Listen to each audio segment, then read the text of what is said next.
I'm sure this happens to you as well to some degree. The day before going somewhere for a shoot, I feel very restless with the anticipation. I have no idea usually where I'm going, and even less the kind of images that I'm gonna be making the next day. This was the case a few days ago. A snowstorm was going to bring some snow, but I wasn't sure where to go to make the most of it. All I knew is that for sure I was going to get out the next day and go somewhere to make some images. It took me almost 2 hours to fall asleep when I'm usually passed out within 5 minutes. Anyway, the next day I woke up to some snow, but it wasn't as much as I was hoping for. I had a plan B, that it was to drive farther north up to Lake Michigan because they usually get more snow over there, but I wasn't sure of that. I knew that if I started overthinking where to go, I would spend my whole morning doing just that, thinking about where to go, trying to decide the best place to go. At some point, I just decided that it would be best to just get in the car and start driving north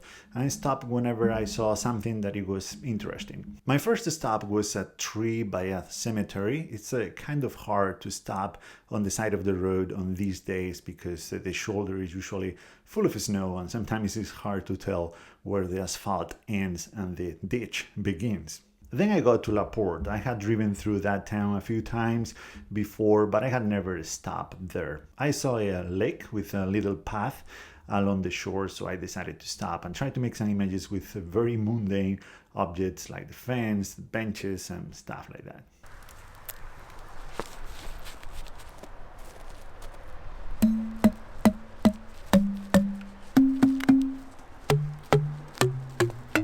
It might sound surprising to some of you, but here, at least in this part of Indiana, it's not very common to find public spaces like that. Finally, I made it to Michigan City, where, luckily for me at least, there are other places there that are open to the public.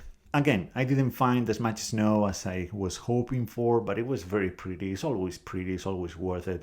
But it was extremely cold. I just can't explain it. I know that for some of you that might not be that cold, but for me, I think it was 15 or 20 degrees. It was colder than that because it was so windy. The wind coming from the lake, it was so cold. I just couldn't stay out of the car for more than 10 minutes at a time. I had 3 layers on, but they are not enough. The batteries in my cameras were dying so quick, especially these ones for the RX100 cameras. They are tiny and they're usually just fine in normal weather, but when it's cold, they die so quickly. The RX100 Mark VII took a dive in the snow again. This time I thought that I had broken it, but no, it still works, it's still fine. But yeah, that was close, very close.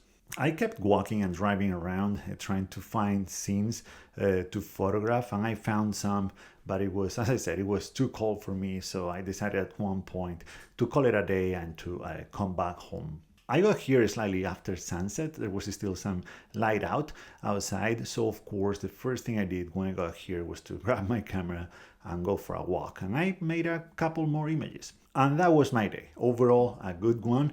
I made a few images that I like that will live in my Lightroom catalog forever, or until the cloud fails, whatever happens first.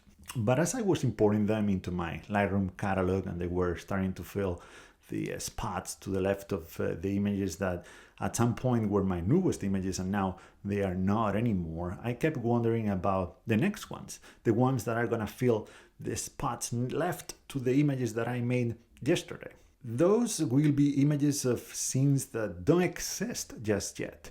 Those scenes will be created by the rain, by the snow, by the clouds, by the sun, different light, different conditions. Those don't exist right now. They are going to exist for a very, very brief moment in time. Those are fleeting moments that we photographers have the privilege to capture forever. And if you think about it and what it means, that makes photography the greatest thing ever. I am so lucky to be able to call myself a photographer, and I hope that you all feel the same way. I hope you enjoyed the images. Thank you so much for watching, and see you in the next one.